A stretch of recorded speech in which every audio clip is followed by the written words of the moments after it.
माननीय श्री हरमंदिर कल्याण जी हमारे बीच में हैं। फूल माला से स्वागत होता हुआ बहुत इसी कड़ी में। और आज का एमएलए ऐसा है, यदि आप रात 9 बजे भी चले तो एमएलए साहब शहर की किसी न किसी गली में खड़े मिलेंगे। ऐसा एमएलए है, ऐसा एमएलए है। ढूंढने की जरूरत नहीं है, आपको ढूंढने की जरूरत नहीं है। आपने थोड़ा सा भी कोई इनको मैसेज दिया है, भारत सरकार में और गोंडा में जितने भी कार्य एमएलए साहब के अधीनस्थ है, जितने भी कार्य होने की जरूरत ही नहीं पड़ती, न मिलने के लिए कोई अपॉइंटमेंट लेनी पड़ती है। तो क्योंकि ये कॉलोनी जो है इंदिरा आवास योजना के तहत कटी हुई है और इस योजना से, प्रधानमंत्री आवास योजना से इस कॉलोनी को वंचित। सबसे पहला यही है हमारी कि हमारा जो विकास पुरुष है वो भी इस तरफ ध्यान दे। हमारे नगर निगम के नए चेयरमैन, ये बात तो निश्चित है कि इनको राय नहीं है। तो भी पता है कि जब भी इनको समाज के सहयोग की जरूरत पड़ी है तो हम भी पीछे नहीं हटे हैं। हमने भी इनका बढ़ चढ़कर सहयोग किया और आज भी इसी विश्वास के साथ हम रखते हैं कि इनका जो प्रधान बनने का सपना है उसमें सबसे ज्यादा सहयोग हम अपने समाज की तरफ से देंगे। हम इस बात का इनको विश्वास दिलाते हैं, यकीन दिलाते हैं। और अपने स्कूल में बेटे को एक वोट लेकर खाजा बनाए, जब आपका बेटा बन जाएगा तो विधायक जी का आशीर्वाद से इनके सहयोग से एक एक काम, चाहे कोई गली का हो, चाहे कोई किसी बात का हो, वो सारे काम मैं नहीं समझता भाई। अगले दिन ही 3 दिन के बाद 22 तारीख को जब लौट जाएगा तो विधायक जी के आशीर्वाद लेके 70 वार्डों में जो है कॉलोनी है उनमें भी मैं पूरा दस्ता अपने बेटे को भेज के टमाटी का सामान को भेजो।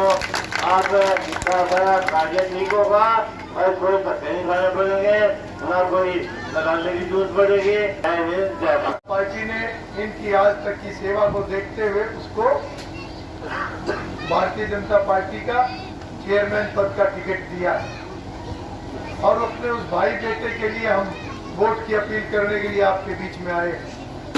मास्टर जी बैठे हैं, बहुत अच्छा अभी वक्तव्य हुआ, सारी बातें उन्होंने कही। हमारे बीच में राजेंद्र सिरसी हैं, चरण सिंह एडवोकेट हैं, नीरज जी हैं, सभी मेरे आप सब हर बात को जानते हैं।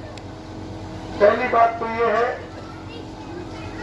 कि आज पार्टी ने हैप्पी गुप्ता को टिकट देकर भेजा है, तो उसके बारे में तो मैं इतना ही कहूंगा कि बहुत ही साफ सुथरा बच्चा है। बच्चा ही कहूंगा, हमारे से बहुत छोटा है और शरीफ है। बचे हुए जितने काम है तेजी से उन कामों को आगे बढ़ाने का काम करूंगा। हम साफ सुथरी राजनीति करने वाले हैं, हमें एक नए पैसे का लालच नहीं है, हम लोगों की सेवा करना चाहते हैं, हम झूठ की राजनीति नहीं करते।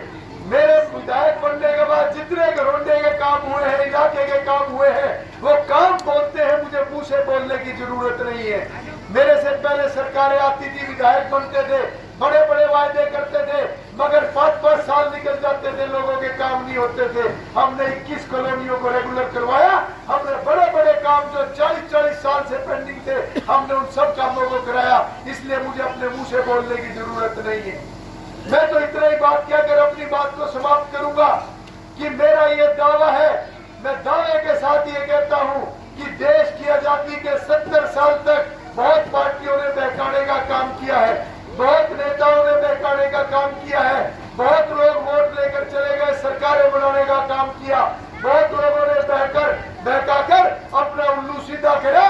मगर असलियत में बड़ी जिम्मेवारी से ये बात कह रहा हूँ, मैं भी बाबा साहब डॉक्टर भीमराव अंबेडकर जी का अनुयायी हूँ और जिम्मेवारी से ये कह रहा हूँ कि आज तक आजादी के 70 साल के बाद अगर किसी सरकार ने बाबा साहब के रास्ते पर दिखाए हुए रास्ते पर चलकर समाज के लिए काम किया है, वो भारतीय जनता पार्टी की सरकार ने काम किया है।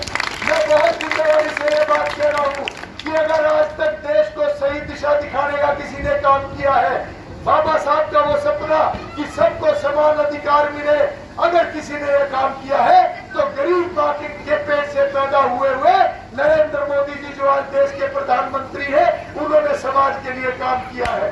हरियाणा प्रदेश के अंदर अगर किसी ने समाज के लिए ईमानदारी से काम किया है, परिवार पहचान पत्र का काम जिसने किया है, जिसके नतीजे आने वाले 3-4 महीनों के अंदर आएंगे, ये काम मनोहर लाल जी ने किया है।